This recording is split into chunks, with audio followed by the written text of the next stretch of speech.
할렐루야. 이 시간 시간을 구별하여 온라인으로 예배를 드신 분들 환영하고 축복합니다. 다 함께 기도하시겠습니다.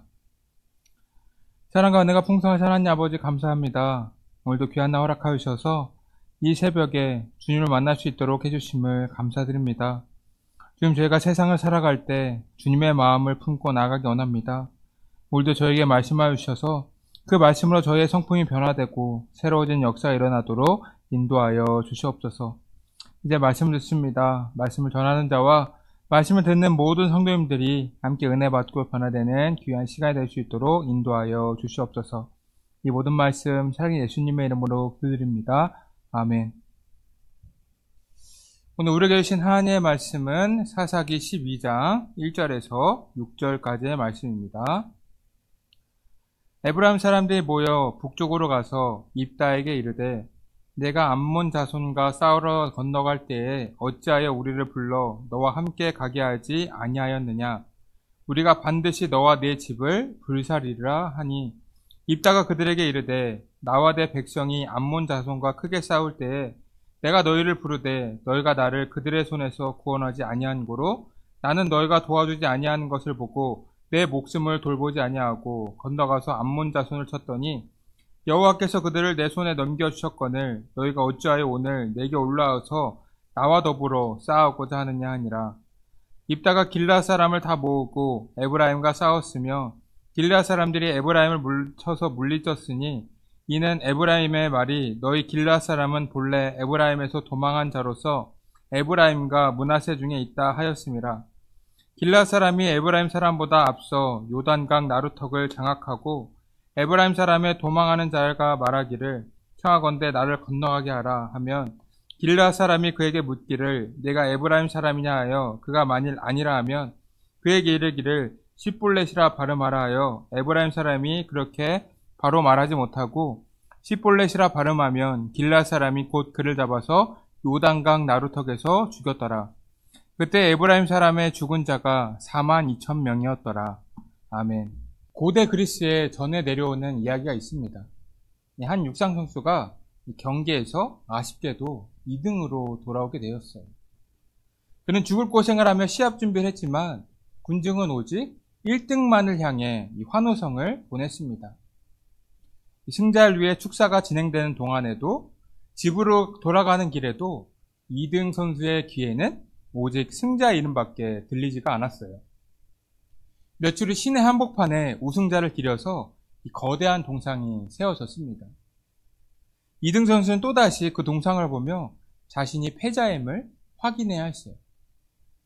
밤마다 시기와 질투로 잠을 뒤척이던 그는 몰래 동상으로 향했고 이 밤마다 조금씩 그 동상을 파내기 시작했습니다. 그게 거대한 동상은 조금씩 약해졌어요. 그러던 어느 날 이 생각지도 못한 일이 벌어졌습니다. 그가 석상을 파내려는 순간 동상이 큰 소리로 갈라지면서 쓰러진 것입니다. 그 거대한 동상은 남자를 덮치게 되었고 그 남자는 이 목숨을 잃게 되었습니다. 우리도 이 이하에서처럼 누군가를 시기질투하며 깎아내리기 위해 행동한 적이 있지 않습니까? 지금 내게 주어진 것에 감사하고 만족한다면 분명 행복해질 수도 있음에도 남을 짓밟고 올라가려는 마음이 우리 가운데 존재합니다. 그런데 우리 안에 이러한 시기질투의 마음이 계속해서 남아있다면 그 끝은 불행해질 수밖에 없어요. 이 하나님께서는 죄에 대하여 분명하게 심판하는 분이시기 때문입니다. 오늘 본문의 말씀을 보시면 에브라임 사람들이 등장하는 것을 볼 수가 있습니다. 11장을 보시면 입다가 암몬과의 전투에서 대승을 거두지 않았습니까? 이 입다는 기생의 아들이라는 연약한 부분이 있었지만 하나님께서는 입다를 이스라엘을 구하는 도구로 사용하시고 그가 승리할 수 있도록 인도하셨습니다. 그래서 이스라엘은 이 승리의 기쁨을 만끽할 수가 있게 되었어요. 그런데 입다가 승리를 거둔 후에 에브라임 사람들이 와서 시비를 거는 것을 볼 수 있습니다. 1절입니다. 에브라임 사람들이 모여 북쪽으로 가서 입다에게 이르되 내가 암몬 자손과 싸우러 건너갈 때에 어찌하여 우리를 불러 너와 함께 가게 하지 아니하였느냐? 우리가 반드시 너와 내 집을 불사르리라 하니 이렇게 기록되어 있어요. 여러분, 이스라엘은 지금 대승리를 이루었습니다. 근데 본인들은 그 전쟁에 참여하지도 않았어요. 본래라면 전쟁하느라 수고했다, 고생 많았다, 이렇게 말해주는 거 정상 아닙니까? 다른 민족도 아니고 다 같은 민족이고 형제 지파잖아요. 그런데 싸움에는 참여하지도 않아 놓고 왜 우리를 부르지 않았느냐고 입다에게 따지는 것입니다. 따지는 것뿐만 아니라 입다의 집에 불을 질러 죽이고 온다까지 말하고 있어요. 굉장히 어이가 없는 상황 아닙니까? 이어서 2절 보시겠습니다. 입다가 그들에게 이르되 나와 내 백성이 암몬 자손과 크게 싸울 때에 내가 너희를 부르되 너희가 나를 그들의 손에서 구원하지 아니한 고로, 이렇게 되어 있어요. 이 말씀을 보시면 입다는 암몬 자손과 싸우기 위해서 에브라임 지파를 소집했습니다. 그런데 에브라임 사람들이 따르지 않았다는 말이에요. 그 이유는 정확하게는 알 수 없지만 입다가 천한 기생의 출생이고 이스라엘 군대의 총지휘관이 되는 것을 못마땅하게 여겼을 것이라고 이 학자들은 추측하고 있습니다. 그래서 싸움에 참여하지도 않아 놓고 자신들 없이 싸움을 했다고 시비를 걸고 있는 거예요. 그런데 에브라임 사람들의 이러한 모습은 처음 있는 일이 아닙니다. 이 기드온이 승리했을 때에도 에브라임 지파는 이 시비를 거는 것을 볼 수가 있어요. 이 사사기 8장 1절을 보시면 이렇게 기록되어 있습니다. 에브라임 사람들이 기드온에게 이르되 네가 미디안과 싸우러 갈 때에 우리를 부르지 아니하였으니 우리를 이같이 대접함은 어찌 됨이냐 하고 그와 크게 다투는지라. 오늘 본문 1절의 말씀과 비슷하지 않습니까? 기드온이 미디안과 전쟁을 하려고 했을 때 처음 모인 사람들의 수가 얼마였습니까? 32,000명이었어요. 여기에서 두 번의 인원 간축을 하면서 이 300명이 된 것입니다. 여러분, 군사를 소집할 때는 한 명도 참여하지 않아 놓고 자신들을 부르지 않았다고 기드온에게도 이 시비를 걸고 있습니다. 누가 봐도 트집 잡는 것밖에 되지 않는데 그럼에도 계속 시비를 걸고 있어요. 여러분, 이 기드온은 므낫세 지파예요. 이 므낫세 지파와 에브라임 지파는 요셉의 대를 이은 형제 지파입니다. 이 다른 배다른 형제 지파하고는 다르다는 거예요. 보통 자신의 혈육인 지파라고 한다면 격려를 해줘야 하는 것 아닙니까? 격려를 하지는 못하더라도 조용히 있어야겠죠. 이 본인들은 참가도 안 했으니까요. 그런데도 에브라임 지파 사람들은 불평불만을 끝내지 않습니다. 이것은 사람 안에 있는 욕심 때문이에요. 이 에브라임 지파가 기드온이나 입다에게 시비를 거는 이유는 그들의 권위가 강력해지는 것을 싫어했던 것입니다. 그들이 사사로서 이스라엘을 이끌면서 대승을 이뤘으면 앞으로도 이스라엘에 막대한 영향력을 가지지 않겠습니까? 에브라임 사람들은 그것을 경계하였다는 거예요. 본인들이 주체가 되고 싶고 권력을 차지하고 싶었다는 것입니다. 이렇게 권력을 탐하는 모습은 다른 곳에서도 찾아볼 수가 있죠. 민수기 16장을 보시면 이 고라와 무리들이 이 모세와 아론에게 반역을 하는 것을 볼 수가 있습니다. 이 고라는 모세와 아론의 사촌이에요. 이 레위 지파이면서 이들의 사촌이기 때문에 이 고라는 이스라엘에서 굉장히 영향력을 많이 행사하던 사람이었습니다. 그럼에도 그는 모세와 아론이 가진 지도자적 권위를 질투했어요. 본인이 생각했을 때 자신이 모세와 아론보다 정치적으로나 종교적으로 부족하지 않다고 생각해서 이 반기를 들었다는 것입니다. 이렇게 공동체 안에는 욕심과 시기 질투가 있습니다. 여러분, 이 에브라임 지파는 우리 자신의 모습을 보여주는 거예요. 이 시기와 질투는 욕심에서 비롯되는 것 아닙니까? 이 남이 잘 되는 꼴을 보면 배가 아프다는 말을 많이 들어보셨을 거예요. 우리 주변에서 너무 잘 되고 기쁜 일이 있으면 이 축하해줘야 하는데 이 축하보다도 그 사람을 깎아내리고 이 비방하는 모습을 많이 볼 수가 있죠. 우리가 별로 좋아하지도 않고 싫어하는 사람이라고 한다면 그 비방은 더욱더 심해집니다. 어떤 청년들을 보면 이 부업이나 이 투자를 많이 하는 것을 볼 수가 있어요. 그런데 어떤 청년의 인터뷰를 들어보면 이 돈을 열심히 모으는 이유가 이 서울 지역에 자기 집을 마련하기 위해서 부업도 하고 투자를 하는 것이라고 하더라고요. 여러분, 지금 서울에 집 한 채 얻으려면 비용이 어마어마하지 않습니까? 이 청년들이 서울에서 거주하려면 오랫동안 이 좋은 직장에서 일하며 저축을 많이 한다거나 아니면 집안 배경이 좋아야 합니다. 이 가정 형편이 좋지 않거나 직장이 좋지 않은 상황에서 이 서울에서 살기는 굉장히 힘든 일이죠. 이 평범한 부류의 사람들이 돈을 모으려고 하면 이 부업을 가지거나 이 투자를 하는 방법밖에는 이 부를 축적할 수 있는 방법이 없어요. 근데 상황을 보면 지금 이 청년들이 가지고 있는 돈으로도 집을 구하는 것은 어렵지 않습니다.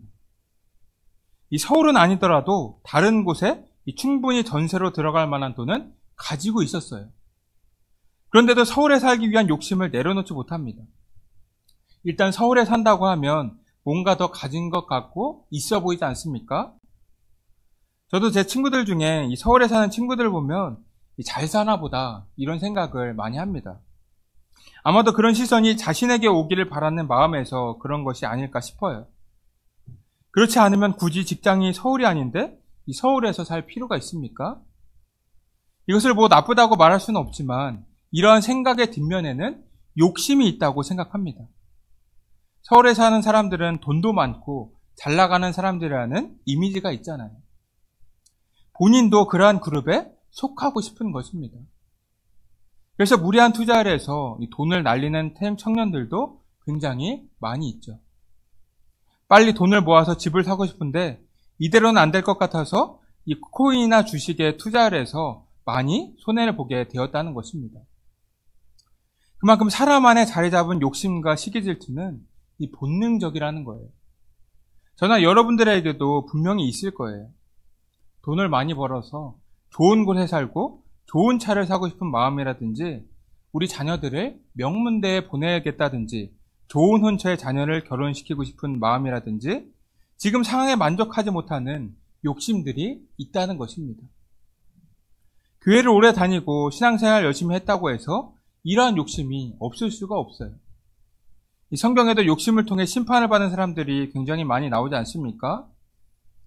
우리가 잘 아는 아간도 있고 엘리사의 종 게하시도 있고 아나니아와 삽비라 등 찾아보면 굉장히 많습니다. 이들은 모두 이스라엘 백성이면서 하나님을 믿는 사람들이었어요. 근데 이들의 삶은 비극으로 끝이 납니다. 본래 같으면 하나님께 선택받은 자녀라고 한다면 이 대대손손 주님께서 주시는 축복을 누려야 하는 것 아닙니까? 그런데 이들은 욕심으로 인해 하나님의 축복을 누리지 못하고 저주를 받고 심판을 받게 되었어요. 우리 또한 이 욕심의 마음을 제거하지 않는다고 한다면 우리 자신의 삶이 비극으로 끝이 날 수도 있다는 것을 알아야 합니다. 지금 에브라임 지파 사람들이 하는 행동은 이스라엘을 위한 행동이 아니잖아요. 본인들을 위한 행동이고 이스라엘에는 악영향을 미치는 행동이었다는 것입니다. 하나님께서 너무나도 큰 승리를 주셨는데 그것을 기뻐하기는커녕 하나님께서 도구로 세우신 사람을 비판하고 비방을 하고 있습니다. 당연히 주님께서 기뻐하시는 삶의 모습이 아닌 것이죠. 이후에 이들의 삶은 어떻게 되었을까요?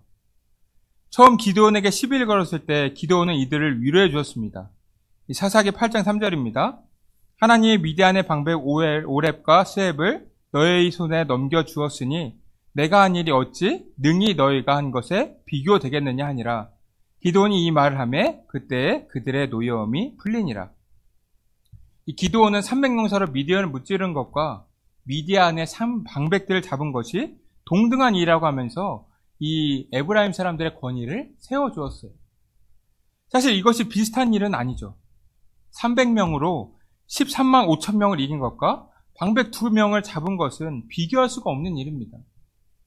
그런데도 기드온은 이들의 마음을 알고 위로를 해주었다는 것입니다. 그만큼 기드온은 유한 사람이었던 것 같아요. 반면에 입다는 어땠을까요? 4절 보시겠습니다. 입다가 길앗 사람을 다 모으고 에브라임과 싸웠으며 길앗 사람들이 에브라임을 쳐서 무찔렀으니 이는 에브라임의 말이 너희 길앗 사람은 본래 에브라임에서 도망한 자로서 에브라임과 므낫세 중에 있다 하였습니다. 이 입다는 기드온과는 다르게 유한 성격이 아니에요. 참질 않습니다. 그렇게 입다가 길앗 사람들을 데리고 에브라임과 전쟁을 하게 되는데 에브라임 사람들이 패배하면서 4만 2천 명이나 되는 사람들이 죽음을 맞이하게 되었어요. 욕심에 대한 대가를 치르게 되었다는 것입니다. 하나님께서 주신 승리를 기뻐하지 않고 하나님께서 주신 지도자의 권위에 욕심을 내면서 그들은 하나님의 심판을 받게 되었다는 것입니다. 여러분, 이 일은 굉장히 비극적인 것 아닙니까? 굳이 싸우지 않아도 될 상황에서 같은 민족끼리 싸움이 일어났어요. 그저 하나님께서 주시는 승리의 기쁨을 온전히 누리기만 하면 되는 것인데 욕심과 시기 질투로 인해 그 축복을 누리지 못하게 되었어요. 여기서 주님께서 우리에게 주시는 메시지는 굉장히 간단합니다. 욕심과 시기 질투가 우리 안에 자리 잡고 있는다면 우리도 하나님께 불순종할 수도 있고 심판을 받을 수가 있다는 거예요. 그렇게 우리는 매번 우리 자신을 돌아볼 필요가 있습니다. 내가 평소에 어떠한 마음을 품고 있었는지, 지금까지 어떠한 행동을 했는지 살펴보면 우리 자신이 하나님 앞에서 어떠한 삶을 살았는지 알 수가 있습니다. 이 에브라임 지파는 12지파의 한 축으로서 본래는 주님께서 주신 축복을 누릴 수가 있었습니다. 그러나 그들 안에 욕심과 시기 질투로 인해 그들은 하나님의 심판을 받게 되었습니다. 여러분이 모두 욕심과 시기 질투를 내려놓고 주님께서 주신 것들에 감사하고 만족하는 삶을 사시면서 주님께서 주시는 축복을 온전히 누리시기를 주님의 이름으로 축복합니다. 이 시간 함께 기도하길 원합니다. 첫 번째로는 우리가 욕심과 시기 질투를 내려놓으면서 주님께서 주신 것들에 감사하고 만족하는 삶을 살게 해달라고 기도해 주시고, 두 번째는 우리에게 연로하신 분들과 환우분들의 건강을 위해 기도해 주시기 바랍니다. 마지막 세 번째로는 우리 다음 세대들의 믿음의 성장을 위해 기도해 주시기 바랍니다. 기도하겠습니다. 주님 감사합니다. 오늘도 귀한 시간 허락하여 주셔서 주님의 말씀을 함께 나누게 하심을 감사드립니다. 주님, 저희들은 주님의 자녀가 되었음에도 아직까지 욕심과 시기 질투에서 벗어나지 못하고 죄의 자리에 있을 때가 많았음을 고백합니다. 이러한 저희들의 모습을 주님 앞에 회개하오니 저희들을 용서하여 주시옵소서. 주님, 이제는 저희들이 주님께서 원하시는 삶을 살아가고자 합니다. 죄에 대하여 철저하게 분리되고 세상과는 구별된 거룩한 자녀의 삶을 살아갈 수 있도록 성령님께서 늘 저희와 동행하여 주시옵소서. 그래서 주님께서 주신 천국 시민의 특권을 계속해서 누려나가는 주의 자녀들이 다 될 수 있도록 인도하여 주시옵소서. 오늘 하루도 주님의 은혜 가운데 기쁨과 평안이 넘칠 수 있도록 저희들과 함께하여 주시옵소서. 이 모든 말씀 사랑의 예수님의 이름으로 기도드립니다. 아멘.